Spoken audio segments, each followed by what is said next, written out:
So, the big question is this: how are entrepreneurs and real estate investors like us, ones who want to grow our businesses and who are tired of paying for really expensive alternative lending?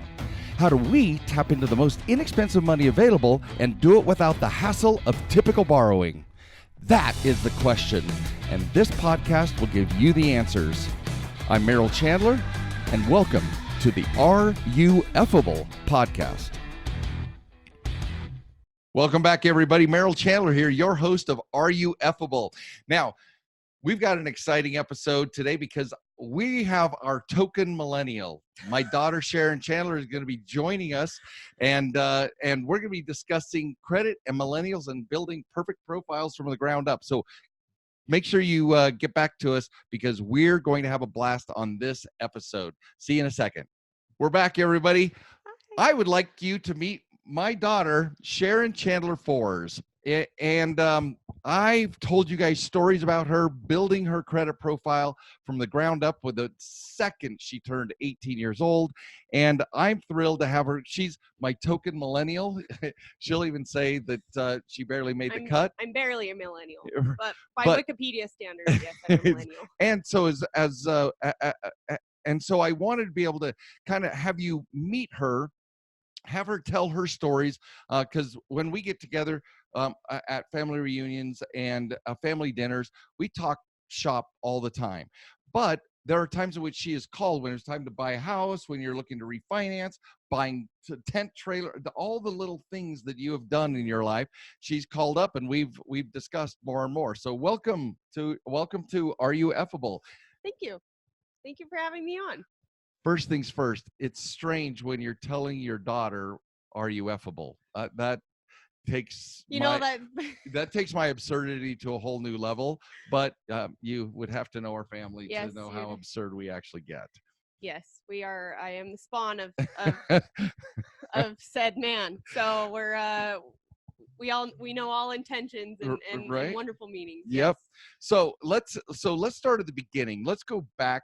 How old are you now? Even though you're not supposed to, I can ask my daughter anything I want. You're 31. Very good. I'm. That's very impressive. Look at me. That he very knows impressive. That my age is 31. Very impressive. I didn't even do any math. I just went straight from memory. So 31 years old. Let's go back to when you were 18 and you were just barely starting out your credit profile. Tell our listeners, our audience, kind of what you went through and why all of a sudden your experience, even of me and just growing up in the household, and then why did you start wanting to be interested in credit and what you did from there? Well, I was like every other 18-year-old. I was a dumbass. And although I've had proper education, I haven't always listened to proper education, like every child ever. So I started out with no credit, just like everybody else. I did not go out and get my first little small credit card, or maybe I did. I have a hard time remembering.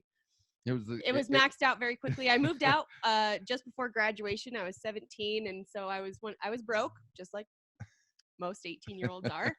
And my car that I had paid cash for had broken down, so I went out to go get an auto loan, and I was approved. And I was approved at 18% interest, and it was great because I got to drive away with a car. And I had no idea what I had gotten myself into. So notice the point we're trying to build is that while she had been, I've been doing this for 25 years, and since you were, that's right, when we're in Chapada House. Well, yeah. And in Acoma Road. I was sorting your checks. I remember sorting checks with Mom. All of it, yeah. I've been into this since I was 5. As a little girl. Child labor laws notwithstanding, she was actually working with her mother. I was going to say her mother at the time, but it's still her mother. It's still my mom. But my former wife at the time did accounting for Lexington and the early, our early vestiges of this entire business. You have been around a long time. Yeah, that's what happens when you have children, Father. So she had been acclimated to it, and doing the child capable work at the time, doing our Yeah. deposits, ACHs. That's what you're referring Yeah, to. and I remember I would help you with your brochures for NACA, Yep. and yeah, I painted your office. Yep. I've been around. Yeah. Around. In Lexington, one of our referral partners was the NACA, right? NACA, and we marketed all those things, Yeah. did brochures. It was fascinating. Well, so tell me, so you had ended up in kind of your own version of credit isolation, because you had did the car on your own. And here's the thing, with all the expertise, all the training, I've never forced anything onto any of my children when it comes to, you must do it this way, you have to do it this way. It's always, hopefully, gentle prodding, but saying that there's always solutions if you have if you want to know more. But you even just started listening recently to the podcast and everything, so becoming your own fan. We'll get to that. We'll get to fan of the tech. We'll get to that later.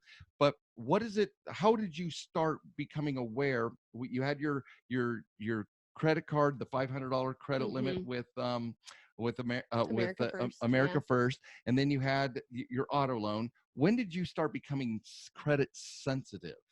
Where we started our conversations about what to do next, etc. When did you become more sensitized that there had to be a better way, or that there was something else going on? Well, I think a real obvious mark was when I was way underneath my car with 18% interest. And I got that when I was probably 18 years old. And by the way, to sidetrack a little bit, my parents have never co-signed on anything. And as much as I wasn't grateful for it then, I certainly am now. It's taught me a lot, and it's taught me how to value what I have. So I'm just going to slide that in there.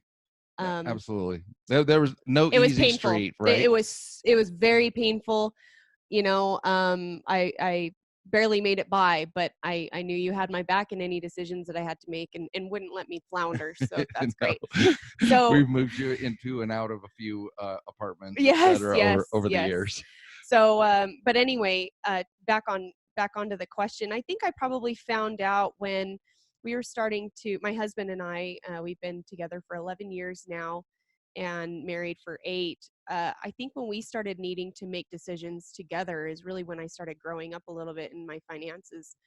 And I was 20, yeah, 20, 21, somewhere around there. So I was still relatively young when I figured out, well, there's a lot more to this, and there's a way to do it responsibly. We got married at 23. I got into a little bit of we got into a little bit of credit card debt over that, but we knew that we could handle it, and we did. And so, but it was right around then I hated being in debt. Yeah. I hated it. I didn't like it. I didn't like the way it felt. I didn't like knowing that I couldn't make a purchase on my own, and living, scrapping around for, however many years. I hadn't known financial freedom. So I wanted to make financial freedom happen. I remember way back when we started, your first auto loan, because remember, I coach everybody, you need at least one auto loan, you need one mortgage, and then you need the perfect number is 3 credit cards. And I remember your first America First, your credit union credit card, and then you had also acquired, and then you came to me saying there were 2 different cards you wanted to get, and we talked about the tiers and what was more valuable to be able to pick up that second card. How many total credit cards do you have now? I have 3. I would like everybody to notice 3, actually. that she has still, to this day, 11 years after you started, because every credit instrument you chose was intentional, even though it was high interest or otherwise. Yes. It was still doing that. We were still on profile, right? Yep. We're still billing correctly. But for whatever reason, you chose the right kinds of instruments. They're all tier 1 credit cards. Yeah. And you are, and you have 3 of them still, that's how many I have. Now, I've been doing this longer than she has, but I only have 3 credit cards. We build the limits on each one of those cards. So rather than expanding the number of cards, we expand or raise the limits, all part of an ultimately an optimization. So how many installment loans do you have? I Notice have, she knows the answer, what installment loan is versus a revolving account. Anyway, yeah. continue. I have two. I have two. One is, Both are vehicles. and both Mhm. vehicles Yeah. are on both your names, right? Yes. And then you also have a mortgage. No, Is that in his name? that is in his name. Okay, so he has the mortgage in his name and she has two vehicles. Mhm. So we're light on your profile Yeah. on the beginning. Yeah. What about the tent trailers? What about the, It paid off. oh, okay, well, there you go. So my daughter is the perfect blend really of good. Merrill Chandler's philosophy and Dave Ramsey philosophy. Yeah. So Yes. what would Don't you, pay interest. Just kidding. yeah, so no, we don't want to pay interest Not on too much. on your personal the installment loans. It's strategic debt Yes. is what we talk about. So what would you say, what would you tell your other millennials, like if many of our clients are, and our listeners, many of our listeners are entrepreneurs, real estate investors, right? They're business owners. Many of them may have children, they're raising their children, or they are or they have adult children just like you are. What would you coach those parents to teach their children, since Oh gosh, that's a loaded. I can't parent them No, when you it comes can't. to That's a good thing. credit and building a profile? When it comes to credit and building a profile, please teach them independence by don't crutch them. The biggest blessing my parents ever did for me was to not co-sign, was to not hand me money. The biggest thing to do was to teach me how to manage my own life without help. And again, it was painful.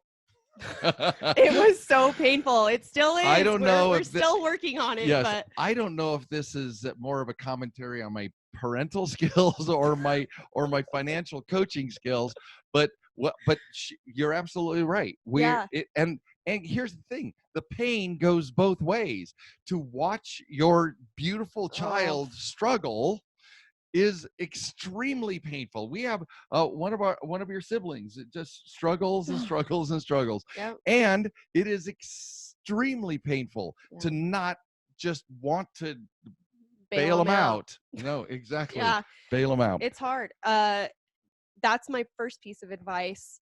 And the biggest one, no doubt, they'll be more thankful for anything received in the future. But I see all too often, again, with millennials and their parents, they're just so cushy, and it's just so hard.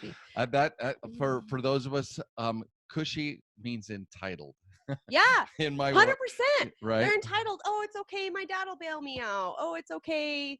I pay 50-50. My parents pay one. And I gasp. I gasp at the lack of independence that they're taught. What if your parents die? What if they had nothing? What if they had a pile of debt that you didn't know about? And you're left with nobody being able to bail you out. So anyway, it's a very big passion of mine to teach independence. That's the number one thing. Everything else can fall into line, because if you teach independence, they will survive. They'll squander a little bit, but they're gonna have to think on their feet. They're gonna have to think in a different way in order to get what they want, where they want to go in life. And without the need for that, there will never be a learning opportunity for them. My daughter, guys, is she badass or what? This is what I'm talking about. Biased. This is why you're here, right? Because you embody that balance of independence, but you use other people's money. You leverage debt in order to get the things that you want. You guys bought your first house. That was ultimately your first fix and flip, right? I mean, you bought it, lived in it, fixed it, and now you're working on your second house, or at least another mortgage, correct? Yeah, we're working on having the affordability, because we don't purchase when we can't afford. Millennials.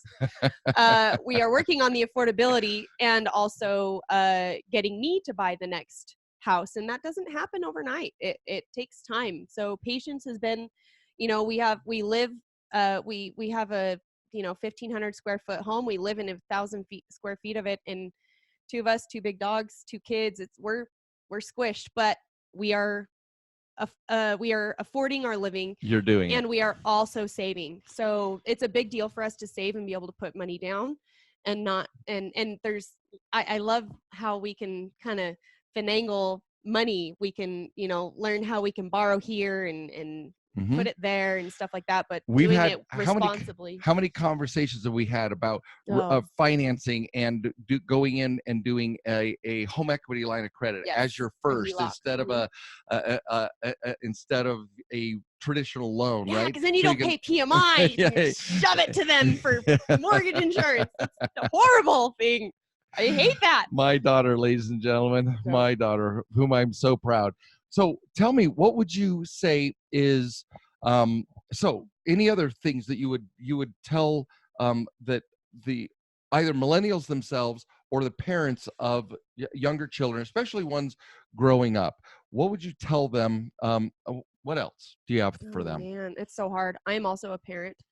I have a 2-year-old and an 8-month-old. Granddaddy. He's a grandpa. Yeah, he never thought the day would come. I still Sticking don't. it to the man. I still don't. He's a still cuter don't grandpa know. than y'all would think, by the way. So that's a really hard question. I'm of old values. Other than teaching independence, consciousness, being able to teach them to learn more about themselves, be more independent of their own personality, and rather than being codependent on other resources around them. I mean, I still Yeah. fight with that sometimes, so I'm not, we are we're- all in practice here, but Yeah, we're all practicing. helping them, giving them any, this is a big one, giving them any advice that you have is great, without expectation of the result of that. And I want to weigh in on that one because the thing is the hurt goes both ways that we were talking about, right? Mhm. She's struggling to do it on her own. I have resources and at least knowledge that hopefully I had inculcated at the time, and she'd been born and bred with. But at the same time, they have to learn. Everyone has to learn a certain degree of this on their own, right? Yeah. And the reason why it's so meaningful now that you are in just past 30, right? You're Mhm. just your family is burgeoning. You've got a little boy and a little girl, right? Mhm. And everything is moving. But you know how I teach guys that the time to seek funding and to become fundable is not when you need the money, but 6, 12, 24 months Yes. before that. Well, at the same thing, you can't teach a child, you can't teach even a young adult how to all of a sudden just become independent or make wise financial decisions overnight. Just you have to practice these behaviors. Remember, we talk FICO all the time, measuring behaviors, borrow behaviors. Well, those borrow behaviors start From childhood. Yeah, Budgeting. We grew up humble, and budgeting was a huge part of that. Yeah. Knowing that, and also having the conversations in front of your children, and people may or may not agree with me on this, but having the conversations that, honey, we can't afford this. And that's not talking to me, that's talking to mom at the time. We can't afford this, or this isn't wise. Having the kids come in on planning, having them set their own reward system sometimes. That way they want the reward. They see that, okay, I really want this. What do I got to do in order to achieve it? Right. And that is such a valuable commodity that, we parents, because I can say that now, we parents think Look at her. that we know it all, and that, we know what our kids want. We don't. Yeah. We don't. We can have best guesses until they can talk. And at that point, it's great to ask them questions. And so asking my parents asking me questions You know, and How there's to prioritize yeah. what is of these three things that you say you want, what's the most important to you? What do we want to choose first, right? Yes. And And looking at all the angles. Yeah. and how to remember, we talk about always building a profile that's the that lays the golden eggs, right? We don't carry balances on our personal, that we save our balances for the business side. But inherent in that philosophy is not just to keep low utilization, stay fundable. It's a significant we pay so much less interest, and we govern, and we're wise about the use of our credit cards. I tell people, we put on 10 to 20% traffic on your card and pay it off, so we don't report high utilization at the reporting date, and we don't report balances, or we don't carry balances past the due date. So we want to minimize interest, but it takes discipline, because the entire attitude of the most recent generations, at least the last 15 years, it was true, I guess, in my generation, is I want it now, right? Oh, I yeah. want it now, daddy. Yeah. And it's the ability to save and then invest for the future. And we only go into debt where we can leverage that debt for prosperity, where we can make something of it. You guys are saving right now for your second home, but you're saving cold hard cash, so you don't have to borrow that first 20% in order to create the results you're looking for, right? Yes. So, and be able to live happily, to be able to have that freedom. And that's all about getting fundability, is to be able to implement that into their own portfolios, into their own lives. And as from a childhood standpoint, being able to teach us that is I talk about this at work a lot. I work with millennials, a lot of millennials, and people younger than myself. We're in the service industry, and they bless their heart and soul, they were not raised by somebody that had so much knowledge of credit. Who was affable. Who had so much knowledge of credit and debt to income ratios, and because they're so different, and all of that kind of stuff. So I've taken upon myself, because us Chandlers like to teach, and I have taught as much as I can to people. But it breaks my heart how many don't even know what a 401k is. They don't know how to keep their own credit profile. They don't even know what a credit profile is. They simply don't know what it is. And what so credit bureaus are, or what. No, they don't know how to set themselves up for success. So they need to be taught. And what are parents if not teachers? I mean, also the learners. I've already learned plenty as a young mom, but just getting started too. Yeah. So here's the thing that I want to that point, is that there's what's called generational knowledge, right? And in so many times there's this blend of what can we pass along to to the next generation, that they don't have to learn the pain and suffering of the previous generation, and then how much has to literally just be learned on their own to make valuable choices. The whole rich dad, poor dad phenomenon was about generational knowledge, right? How do you learn what does a rich dad teach his children? What did the poor dad teach his children? How does that get passed along? I had the opportunity. I backed into this. You guys all know my story. I came up with the whole optimization thing while I was in prison. I abandoned this poor child and her two sisters, or two siblings. One sibling, one brother. One sibling, one brother. One sibling, one brother. Who knew? One sister, one brother. Yes. And while they were young, while they were 11 through 5 years old, and the tragedy that was for me, but the self-reliance they came to understand while they were with their mom alone. Single mom of 3 kids for years. And that was insane. That was that. Now, things happen for a reason, but I do not wish on anybody to willfully leave their family for any reason that isn't a matter of life and death. And of course mine was foolishness, not life or death.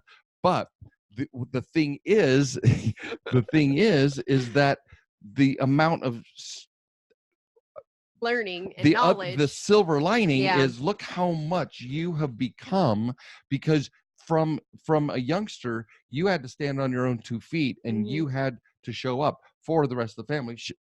She's my oldest, you're my oldest.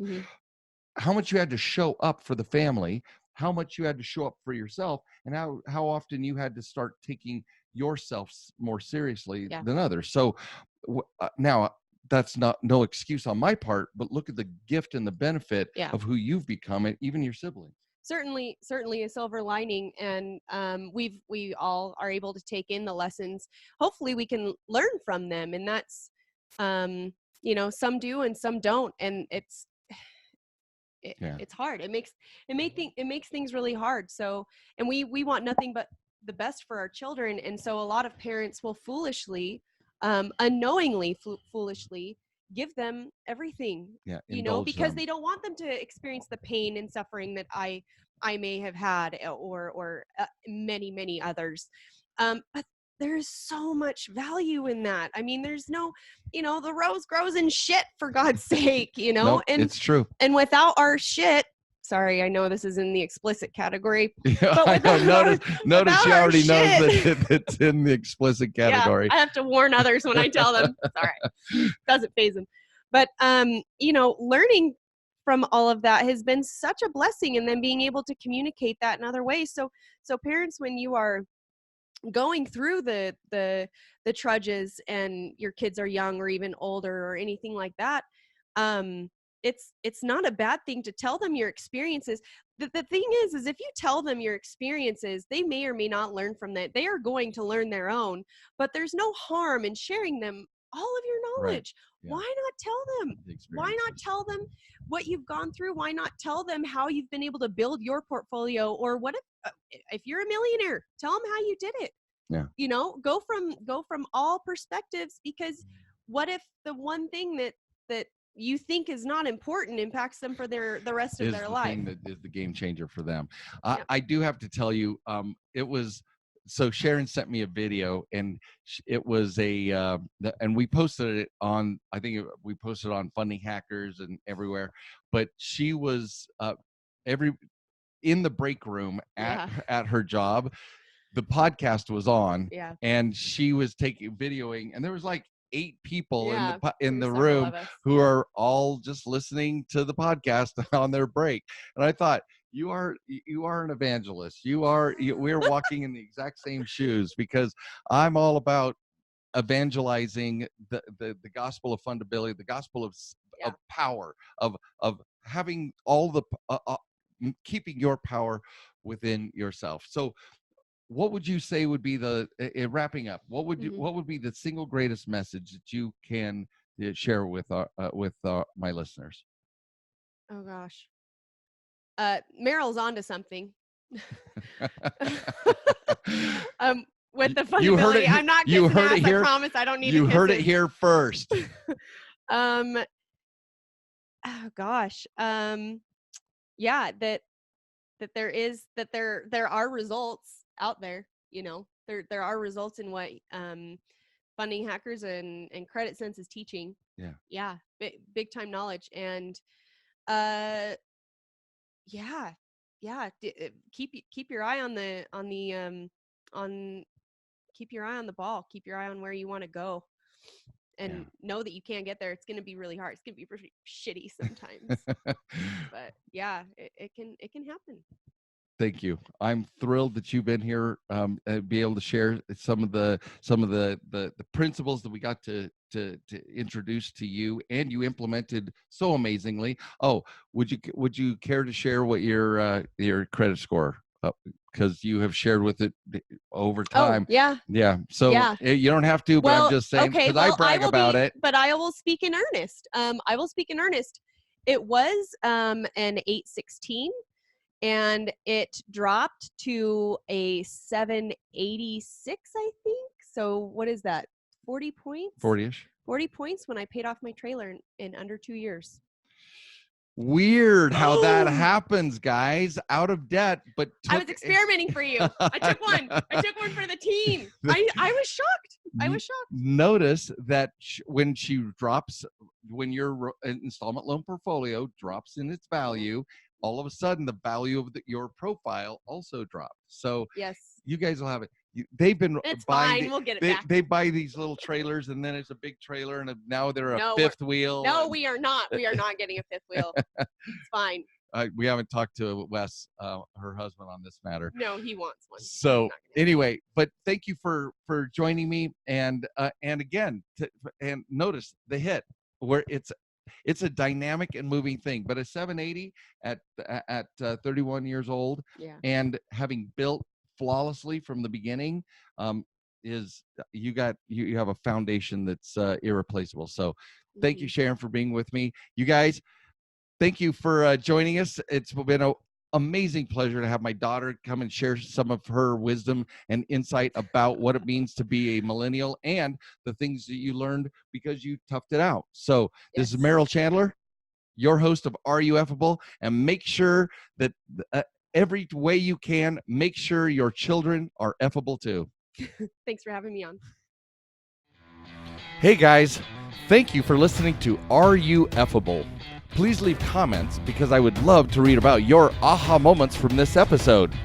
And be sure to visit fundinghackers.com to view the blog post, get important links, join our community, and much, much more. And you gotta tell your friends about this podcast. We want them to become effable too.